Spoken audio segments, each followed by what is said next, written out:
start just giving a short idea of what we are talking about today. We have an introduction and context about biowaste management, which will be given by two colleagues here, Michele Giavini and Eva Lopez, from the Consorzio Italiano Compostatori. Then we will start speaking about the project we are holding here, which is the Interreg Euro-MED CirBioWaste.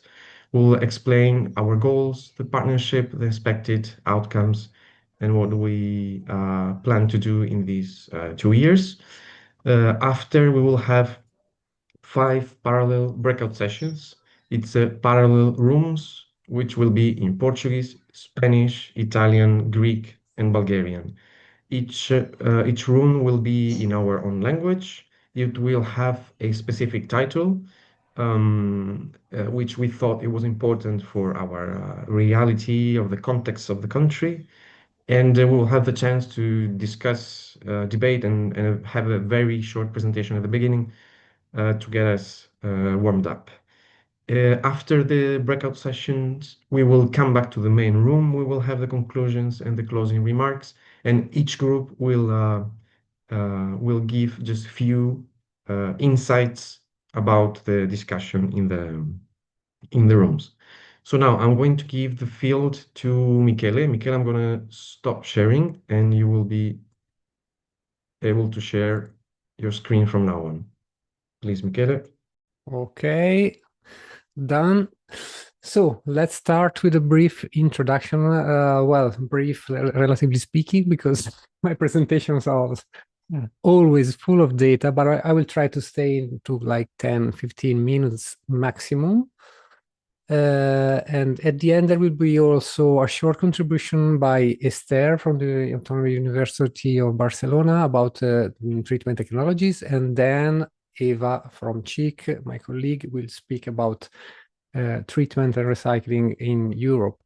I will focus more on the collection part, and I will use data taken from different reports and official information, like a report that we prepared with Zero Waste Europe and the Bio-Based Industry Consortium, Environmental Agency, European Environmental Agency data, and other sources. So, first of all, why bio-waste? We all know, but maybe not all the participants are aware about the utmost importance of bio-waste as a key recycling fraction to be separated, because of many reasons, because of the obligation that's in place according to the Waste Framework Directive in the EU, the upcoming targets for high recycling, which is 65% net recycling by 2035, and many other things. I am just highlighting here what the European Environment Agency is saying,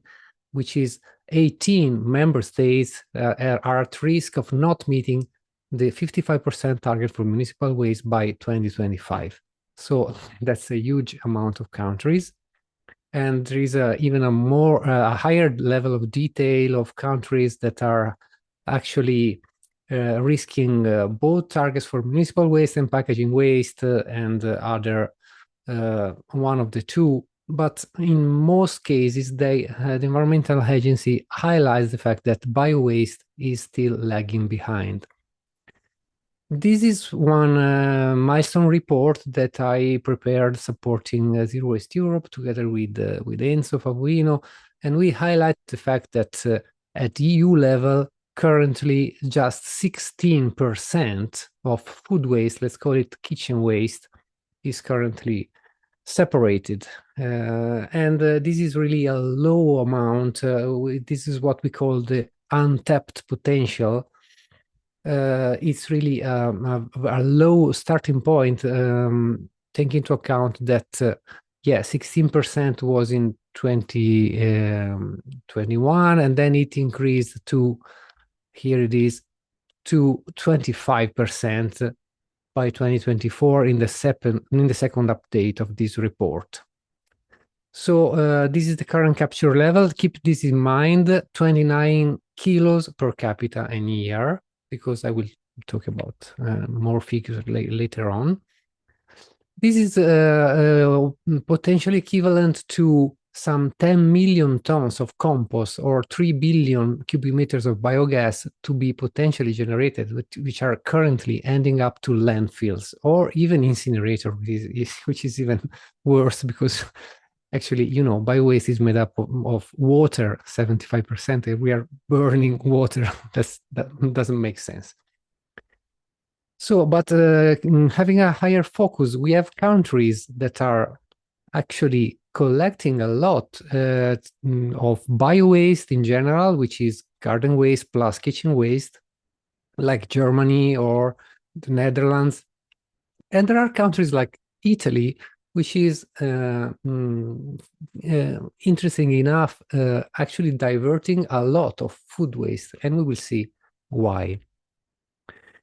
So, biowaste is separated into food waste or kitchen waste. Biowaste is sometimes collected commingled, and garden waste is this fraction. There is the obligation in place to separate biowaste at source by the end of December 2023. So we are already 2 years later that obligation. Some models are in place, garden waste only, biowaste commingled, dedicated kitchen waste collection, which is the case in Italy, Catalonia, and a lot of other countries. This is just one example by pictures. This is what we mean by single stream collected, which is the scheme typically used in Italy with compostable bags and single stream kitchen waste. And this is just an example of what's done in Central Europe, typically Germany, in which the commingled collection actually is targeting more garden waste and lower amount of kitchen waste. But this is just to say that the different schemes in place, like this one, are actually generating different results, both in terms of quantity and quality. So this is a very simple scheme, door to door, in which if they even use split compartment vehicles to optimize costs and collection routes. And this is one example. I don't remember if it's in the Basque Country somewhere, in which it's more targeting individual users that almost voluntarily sign up to a campaign. They receive a target, a card or a locked container access, and they use food waste collection. But what we have to look at is high capture, so more than 50 kilos per capita in a year, if possible. And this is, interesting enough, achieved by the whole Italian municipalities. We have more than 5,000 municipalities doing that. We have some regulatory drivers. We have a replication of front runners experience and so on. So this is why it's important to have good guidelines in place.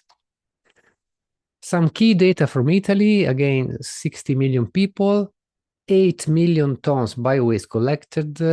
We have a lot of best practices, even in large cities like Milan, Parma, Treviso, with more than 200,000 people. And take this number really into account. We have 95 kilos per capita separately collected on average on 60 million people, which is incredible. We didn't do, like 20 years ago, it was not like that, but now we are really, I would say, one of the most best practice country in the world, probably. We have, again, 2 million tons of compost generated, 12 million tons of biowaste treated, and 2 million tons of compost produced, plus some biogas and biomethane, with the tendency towards more anaerobic digestion, biomethane generation, and 363 composting anaerobic digestion plants. Talking about guidelines, I would just keep this slide for reference. We just closed a live project last year, BioBest, in which there are a huge number of guidelines, both on separate collection, incentive schemes, and so on. Some of the partners are here participating to this webinar. So please download all you need from these guidelines. And you will find out that biowaste collection is feasible even in large cities. Across the EU, we have good experiences, not only in Italy, but also Ljubljana, Copenhagen, we have Barcelona and other large cities collecting organics. Just for reference again, Milan is currently capturing 103 kilos per capita of food waste. And take into account that this is not difficult if you look at the huge amount of other kind of waste, plastic and like packaging, residual waste. Bio-waste bin is just 2 bins for a block of flat like this one. So it can be done. And we have a EU policy in place by means of obligations, the fact that municipal bio-waste will not be counted as recycling if it's has not been separately collected or separated at source, which is a new milestone, very important. A lot of requirements are in place. Unfortunately, there are no collection targets and there are no official incentive schemes in place for bio-waste. This is one comprehensive slide in which I wanted to put everything into comparison, which is, rapidly speaking, the level of landfilling in different EU countries, the capture rate for food waste, which we have seen before, and the presence of different incentive schemes like landfill taxes or incineration taxes.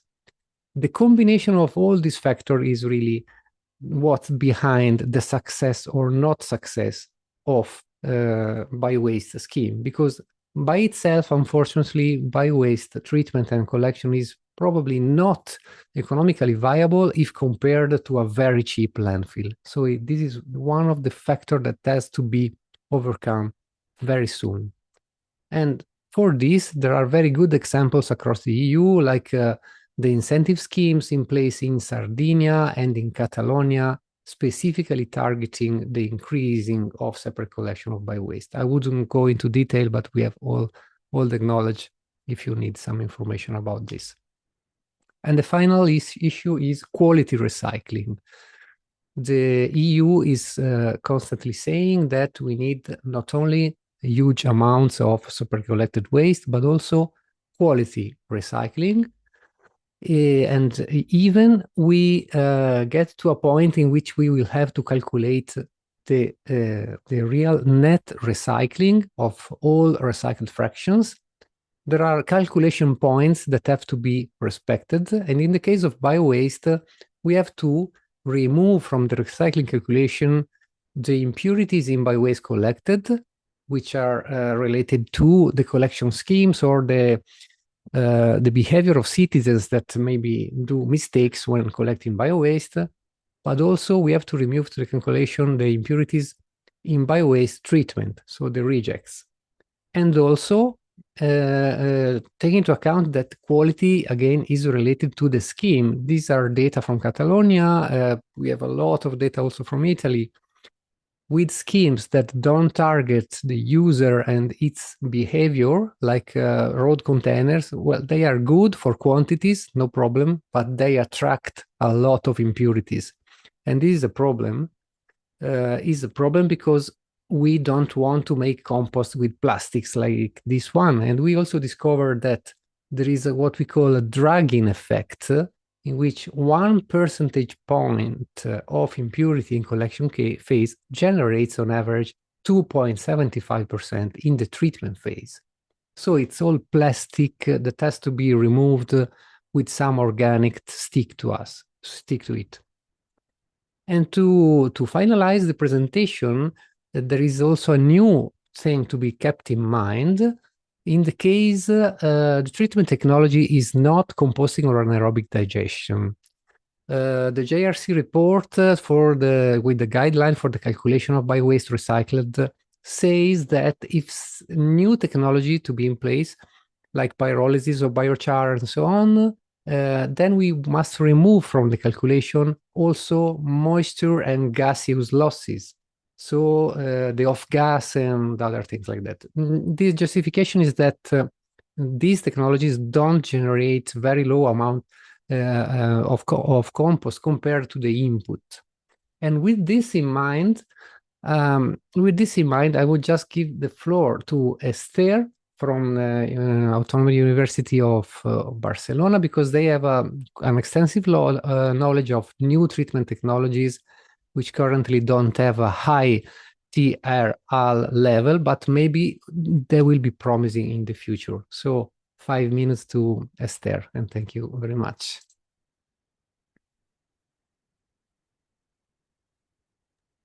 Thank you, Michele.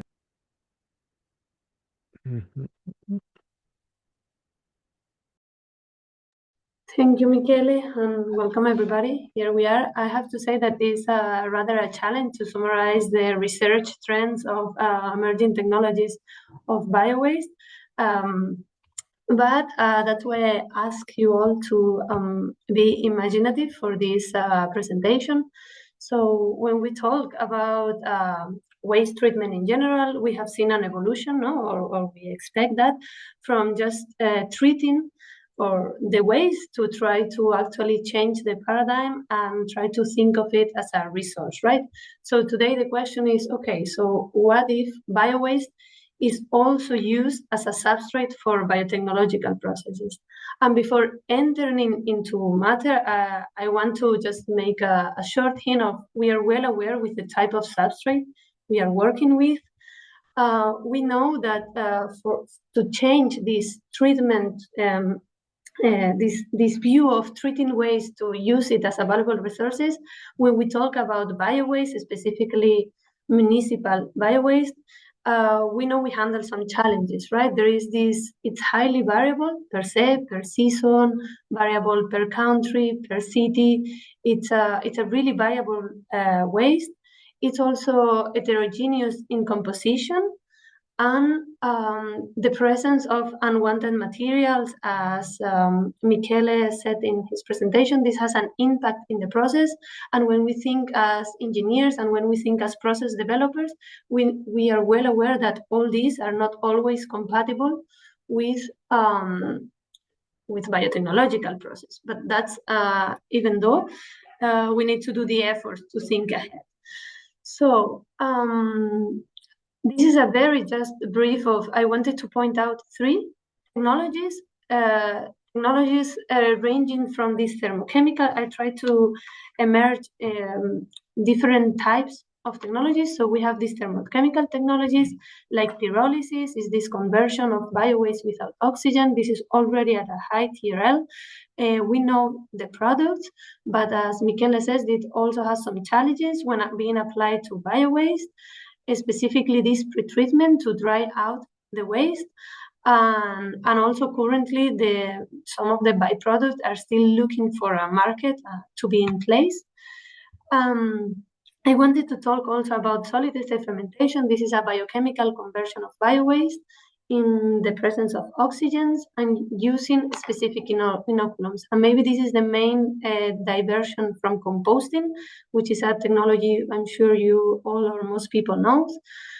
In this case, this specific inoculum allow us to control deeper the process and produce bioproducts with targeted bioproducts, such as biosurfactant, bioplastic, or biopesticides. These are commonly associated with higher revenue cost when the process is working on. However, this process is still not a full reality in the industry. There are some challenges regarding to the scale-up and also to the downstream of these bioproducts, depending on the purity we need, especially if we use biowaste as substrate. And then, just as a hint, there is also extractive technologies with their idea is not to convert the biowaste, but just to extract materials already present from it, such as we can use enzymes, but many other technologies to extract sugars, to extract vitamins, and from there use them as building blocks to build up other systems. This is just 3 very brief of them. There are much more. There is a lot of research going on in anaerobic bioconversion for the production of hydrogen, for the production of volatile fatty acid. There is a lot of research going in interrearing, which is already higher TRLs of it, and so on. But with this exercise, I ask you to be imaginative today, despite the challenges. I want to introduce the concept of a biowaste biorefinery, which is actually not so far away because already anaerobic digestion treatment plants are having this idea of a biorefinery, which is on top of bioproducts obtaining energy, right? So very briefly, of course, there will always be this pretreatment, and this reject material is something we need to target to reduce and eliminate. Then we have this anaerobic digestion where we can obtain energy on one side, but we always have the other fraction, digestate. Currently, our schema will be completed with an adequate composting process that completely stabilizes this digestate. And in the base case scenario, we have a compost of good quality. And in the not so best case scenario, or the other scenarios where the material don't reach the requirements, we have a soil amendment. So the exercise of today is, okay, this is already a biorefinery, but it's the first step of all the possibilities we have from a research point of view. For instance, what if we divert part of this biowaste to produce enzymes? These enzymes will help us in the pretreatment, for instance, to improve anaerobic digestion, or to obtain sugars from which many other technologies can be developed. We could also use this solid state fermentation to valorize digestate beyond composting and try to obtain higher valuable bioproducts on it. That's a strong research topic in our research group. So as you can see, there are many possibilities from it. We have just briefly talked about how solid state fermentation can be a part of this puzzle, but there are many technologies and a lot of combinations. Thank you. Great, thank you, Esther. And then finally we have Eva, my colleague at CHIC, that will talk on behalf also of ECN, the European Compost Network. Yes. Thank Do you see the screen? Yeah. Yeah. So I will present a bit of an overview of the biowaste recycling sector in Europe. My presentation is fully based on the report that the European Compost Network published on 2022. Unfortunately, they could not participate today as the speakers to present it, but since CHIC is a member, we will do it.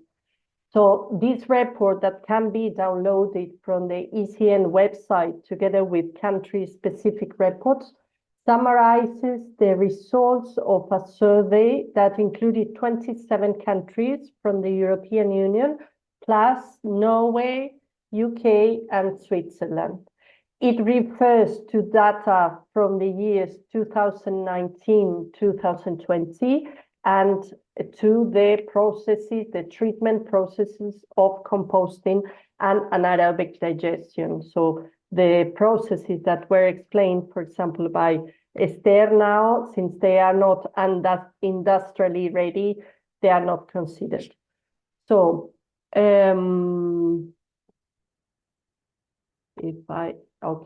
so first of all, I would like to present what is ECN, since maybe some of the participants do not know them. Well, ECN is a European non-profit organization promoting sustainable recycling practices of organic resources. It gathers 66 members of 27 European countries, and these members are mainly the national biowaste organizations. But they also count with research centers, policymakers, consultants, authorities, etc. So let's start presenting the results.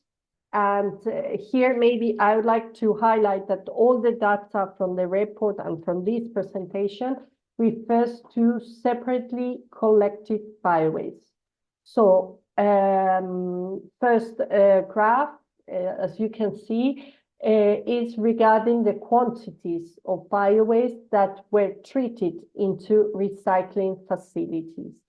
The report estimates that we are talking about 71 million tons per year, including both municipal, which is the light blue color, and the non-municipal in dark blue color. From these 71, 66%, as you see, is the municipal, 34% is the non-municipal, which is mainly agro-industrial waste. If we focus on the municipal bio-waste, which is this 38 million tons per year, we have to bear in mind that to reach the recycling targets in 2035, the targets that Michele was indicating, where 65% of the municipal solid waste has to be recycled, and it means that 35% should be bio-waste. This means that the amount of bio-waste treated has to be increased by 40 million tons per year to reach these targets. Well, in what concerns the type of facilities being used to treat the current amount, these 71 million tons, you see in this figure that the amounts treated by composting process on the left, the green is the EU27, the dark brown is the Norway, UK, and Switzerland. And on the right, you see the amounts treated by anaerobic digestion. When I have to say that when bio-waste was treated in an integrated process, meaning anaerobic digestion prior to composting, data were accounted for as being composting to avoid double counting. Okay. Here are the details per country. And for example, you see here Italy. In the case of Italy, where integrated facilities, so anaerobic digestion plus composting, are widely spread, they were counted as composting one. That's why you see the main one in green. And well, as you can see from this figure, Italy, Germany, and UK treat more than 40% of the bio-waste recycled in EU27. Finally, when we are looking for the sources of bio-waste undergoing this composting process or anaerobic digestion, you see here the numbers. Household bio-waste is the main component of the bio-waste going to composting, whereas anaerobic digestion relies very much on feedstocks coming from the industry, no? Let's see other numbers. This slide presents the estimates on the number of recycling facilities, which is these 5,800. From them, 66% is the composting in light green or integrated, and 34 is the anaerobic digestion. And here on the right, you see the average size of the plant and the amount of people served. As you can see, we are talking about larger average capacities in the case of anaerobic digestion against composting. And the lower picture here indicates, for example, that one composting plant serves 120,000 people, and one anaerobic digestion plant serves almost double of it. Obviously, population was obtained from Eurostat. And well, my final slide is regarding the market of the final product, both compost and digestate. We can see here that agriculture was by far the dominant market sector. And about the prices, well, as you can see in the picture for the compost, these are prices for the compost. They are still very low and well below their fertilizer content. But obviously, it depends on the format. The price is different if they're sold bulk or in big bags or pelletized, etc., any other treatment. And according to the report, the weighted average price across all market sectors is only 10 euros per fresh ton of compost. So all these data that I have presented, you can find it on the website, on the report, together with country-specific reports. That's all from my side. Thank you, Eva. Thank you very much. Now we are going to start talking about the Interreg Euro-MED project we are here presenting. So I'll give the floor to Antoni from the Autonomous University of Barcelona, which is the lead partner of the project. Antoni, are you ready to share?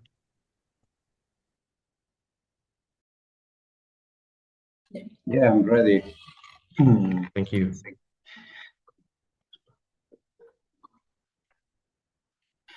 Okay, thank you very much. I see that we have now a big audience, so a big success. So I will try to meet the expectations, giving some overall picture about the CirBioWaste project that is intended to foster innovative solutions for biowaste. We see that biowaste is an important.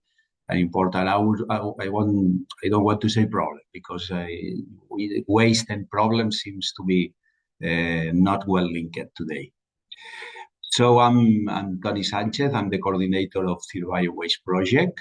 I'm professor in the Department of Chemical, Biological and Environmental Engineering, and I'm researcher of GCOM that Esther also already mentioned it. And we work specifically on composting, anaerobic digestion, and also on solid state fermentation. That is a emerging technology that Esther mentioned, just to know me a little bit. We have seen some examples of our research in terms of composting, solid state fermentation, both at lab and in field in composting plants. Well, about the project, you know that this project is included in the Interreg Euro-MED program. The Interreg Euro-MED program, I take the license to have some slides from the general presentation of the Interreg Euro-MED program that is for the Mediterranean region, and it includes 4 complementary missions that are some of them closely related to our project. Some of them are a little bit collateral. In our case, our mission is the first one that we have here, that is strengthening an innovative, sustainable economy. And this is how this project Interreg is in this specific mission. In this mission, there are several important objectives. One of them, of course, is sustainable production, consumption practices, and that includes what to do with biowaste, if it's possible to reduce it, a lot of things, more than the treatment, that probably more than treatment, we should talk about recovery. But it's things that we will change within the years. Okay. The context is clear. Eva has done a good presentation about what is biowaste and the potential of biowaste in producing a lot of things, not only composting or biogas. Now we are in a very big boost of anaerobic digestion, and it is, of course, is good, but we have also compost and even other bioproducts that can be very useful to substitute some chemically produced compounds that can be harmful for the environment. So in Interreg Euro-MED, we try to make a kind of translational cooperation, knowledge sharing, capacity building to transform this biowaste that probably now is not in, we have low quantity and low quality, not everywhere, but in some parts. But we want to go through a biowaste sustainable management that includes all the things that we mentioned before. And about the project, I will try to be brief, because we have a web page where all these things are included. And probably I will give more emphasis to the case studies where we can see, specific actions that with the project we wanted to carry out. About the project, that as we say, we want to fostering innovative and sustainable bio-waste management. It includes, of course, collection, but also what to do with this bio-waste after collection. But of course, if collection doesn't work, the other things are quite difficult to do, especially with bio-waste, the problem of plastics and other things. These are the main data, but related to the project in terms of budget, time, etc. Probably is not of interest today.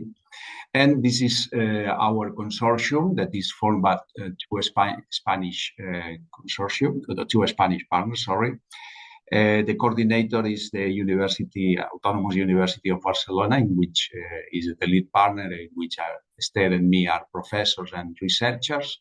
Then we have N Foundation, 60, Ecorreg Rehab. They will present case studies specifically related to the project and to the situation of these different countries. But it's important to say that these project partners that are full partners have several associate partners or associated regions that includes municipalities with public company research, universities, etc., that will be what we say the takers of our actions. These are the list. The list is, bigger. You can consult it, but you will see the variety of different takers that we have in the project. That I think that it will be a strong point in this project. Our main objectives, as I mentioned, is this. You can see more details in the web page. So I will not be much into detail with this, but with the methodologies, it is important to say that we will try to follow these points. First, at the diagnosis and analysis of our takers and other that we can consider. This is important, and in some parts we are doing that. This first diagnosis, then co-design and propose transfer strategies. Build the capacity to provide the tools to do these things, engaging and training all the stakeholders involved. The question of stakeholders, you will see that in some cases is not so clear as it can seem. And then at the end, capitalize and advocate, trying to do some kind of policymakers, networks, academy that consolidate our strategies. This is divided in three work packages, as is typical in European project. The first is supporting the implementation of our strategy, sharing the knowledge that we have, and finally dissemination. Of course, this work package has several activities, sub-activities, but I won't enter into detail because it will be a lot of time, and it's not the object of this online training.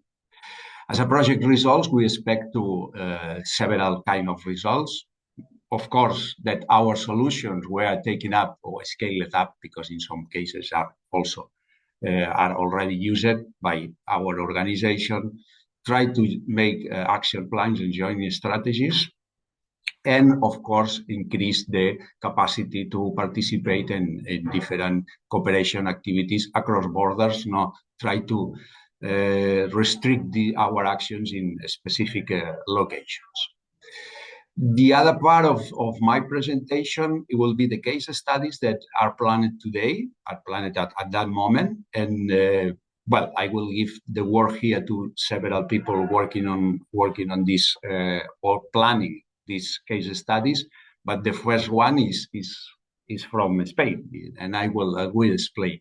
Our takers is a double taker, because it's the municipality of Cerdanyola del Vallès. This is where doing this presentation now. But in this municipality, we have the university. That is a big university, a big campus. So it's a double taker, but as we say before, autonomous university depends on the municipality of Cerdanyola. So in this case, the stakeholders are not completely independent. That is a kind of specific situation. And the baseline scenario, of course, is one is related to the municipality. The municipality is covered by biowaste separate collection to all the population, but we have relatively poor results of separated collection. And in this case, we want, or the municipality wants to change the collection system with using open row containers, only door-to-door to a specific Bellaterra that is a different neighborhood. And this also is treated in a Ecopar facility that is very similar to that of Esther explained, with anaerobic digestion and composting. What are the challenges to be addressed here? Of course, to improve this biowaste capture rate. The municipality wants to implement another model using specific containers with identification, locked containers with identification. That is a quite, I will say that this is a trending topic here in Spain. We will discuss later if this is a good or not so good compared to door-to-door, I will say. And then, of course, there are waste streams that want to be collected door-to-door. In this case, is for commercial waste stream. That is an important source of generation, different from that of kitchen waste. And then we also will help, as we are professors of the university, to try to do something different in singular generators as the university. The university is starting a community composting program. I would say it's a campus with green waste, with kitchen waste, with restaurants, and we want to try to implement this community composting in the UAB. We have started in small faculties trying to do that and to be an example for other universities. In Spain, there are other universities that are doing this. I will not extend too much, and I will give the word to our other partners. First, in Italy, Eva, please. Yes. Well, the case study in Italy is the province of Asti in the Piemonte region.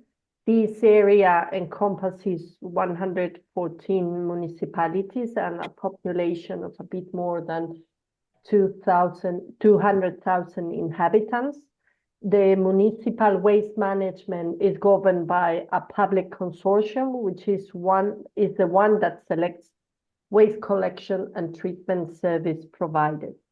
Regarding the baseline scenario, well, almost all the municipalities are covered by source-separated collection schemes, and only 4%, around 4%, are representing isolated small municipalities rely on home composting. The average capture rate is almost 75 kilos per person per year. Bear in mind that the average in Italy in 2023 has been beyond 90 kilos per person per year of food waste. Okay. Regarding the collection schemes in the territory, 30% of the municipalities present door-to-door food waste collection, and the rest is mainly road containers, also combined in some cases with door-to-door.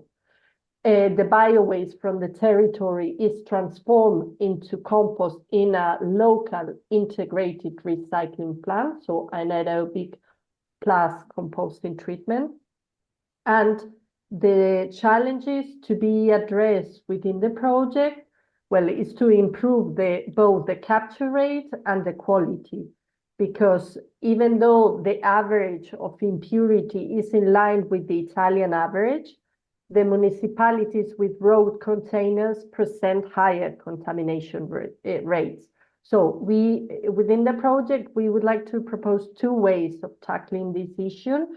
One is to carry out more interactive sensitization campaigns targeting micro communities and being able to measure the impact of these campaigns. And the second one is to work with the authorities to include some elements in the foreseen tender for the procurement of waste collection services that could make the situation improve. That's the Italian case. Okay, thank you, Eva. Let's move to Portugal. Ismael, please. Yes. So both our takers are from the Alentejo region. In all cases, the Alentejo region is a rather rural area with some villages, small cities, and let's say full-size cities below 100,000 inhabitants. The Alentejo region is also very known for agriculture, so we have the chance here of combining the stock of biowaste available with the needs of using biowaste on the fields. The problem here in Alentejo is that biowaste collection is existent only in some places, in some municipalities. Most municipalities have biowaste collection only in, let's say, part or like one part of the village, so it's not full scale. Meanwhile, other ones haven't started yet. Biowaste is around 40 to 50% of total municipal solid waste, which goes into MRBT, mechanical biological treatment, with material recovery. Separate collection is very low. It's between 10-20% top. We have some cases of much more. Also, we have good examples here in Alentejo. Adesso chiedi bene a Gigi, ma secondo me sarà lunedì. Tanto io Sorry, there's some. Grazie. Sorry. So yes, the separate collection is very low, and door-to-door collection circuits are starting, showing good results, both for recyclables and for biowaste, meaning that there's a good chance of scaling up what's being done. If Anthony, you could pass the slide to the second one, second taker. No, Oh, I sorry, don't it have. was compact in one slide. Okay, It's sorry. in one, yes. No, no worries. So the other taker is well, sorry, just to explain. So in the Alentejo we have two takers. One is AMCAL, is the Association of Municipalities of Central Alentejo, which is 5 municipalities, and then we have the Polytechnical Institute of the city of Beja, which is a bit southern in Alentejo. The good thing of having a polytechnical institute, meaning an education center, is that when some collection and treatment system, for example, composting in agricultural contexts, which is not legal by law for municipal biowaste. If we want to introduce a new way of composting, which is not in the law, and an academic context is allowed to do it as a test. So we think that having uh, an academic partner here could help us legitimize our work from the beginning, from the planning into the showing the results, and then the implementation, which will be back to municipalities. I think that's pretty much what I wanted to say, and I'll leave the floor to Bulgaria, I guess. Yes, let's go to Bulgaria. It's Georgie, please. Hello, good morning, everyone. It's really great to see so many stakeholders. Thank you very much for your attendance today. I'm George Simeonov from Bulgaria. Just quickly, I will present our taker participating in the project. It's the municipality of Bratsigovo. It's a relatively small municipality from our region.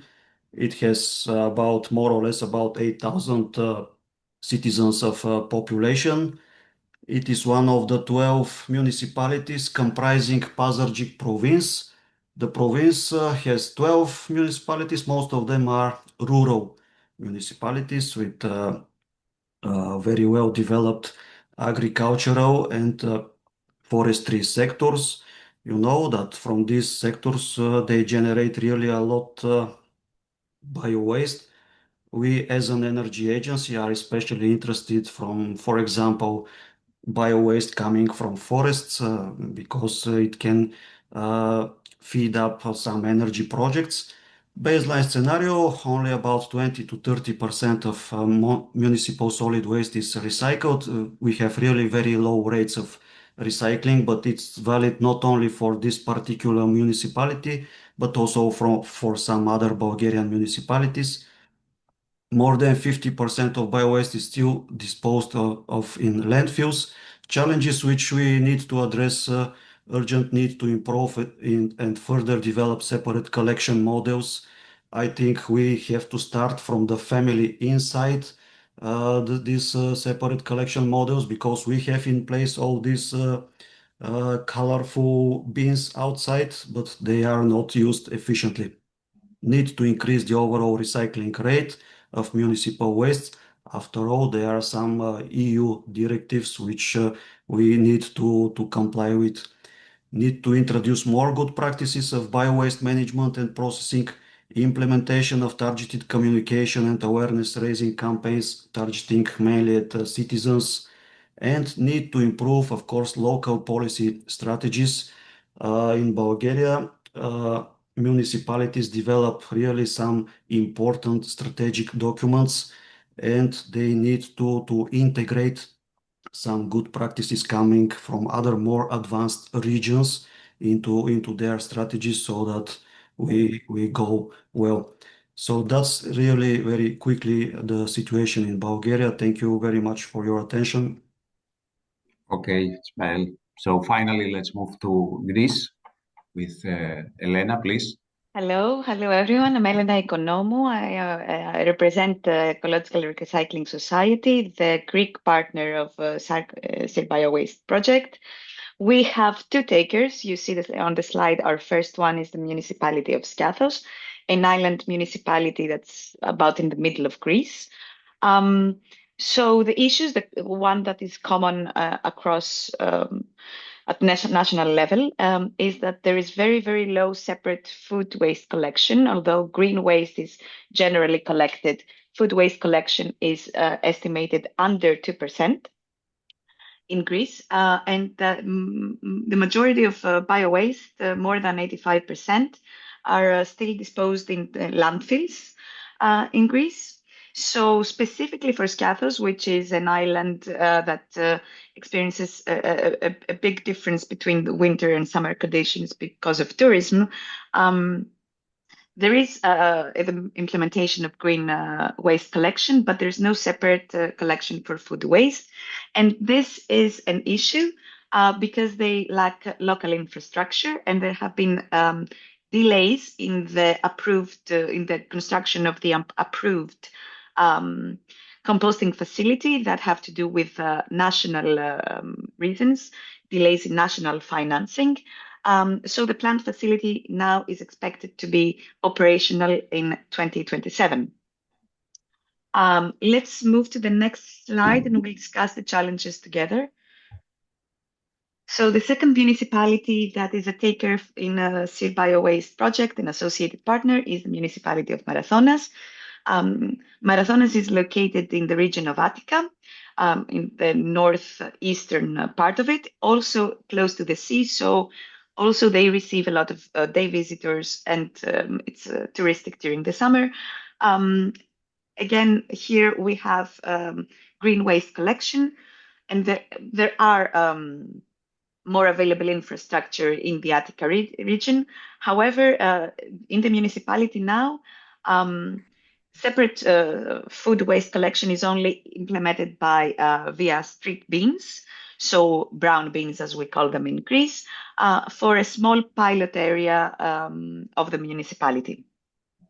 Regarding challenges in the Greek context, the most common ones is lack of infrastructure, potentially lack of funding or delays in construction, in development of infrastructure, lack of public awareness, since for food waste, separate collection is not something that citizens are used to or have heard of much. Similarly, or all methods of composting.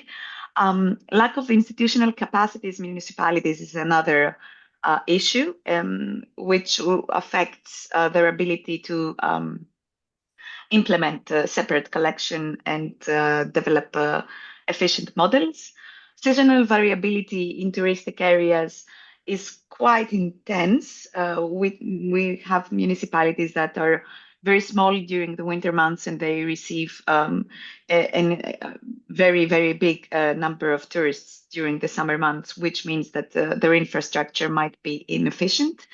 And more challenges that are coming over in the next few years is that municipalities will have to implement parallelly, simultaneously, pay-as-you-throw systems and separate bio-waste collections, which means that they need to be ready for all the changes that are coming.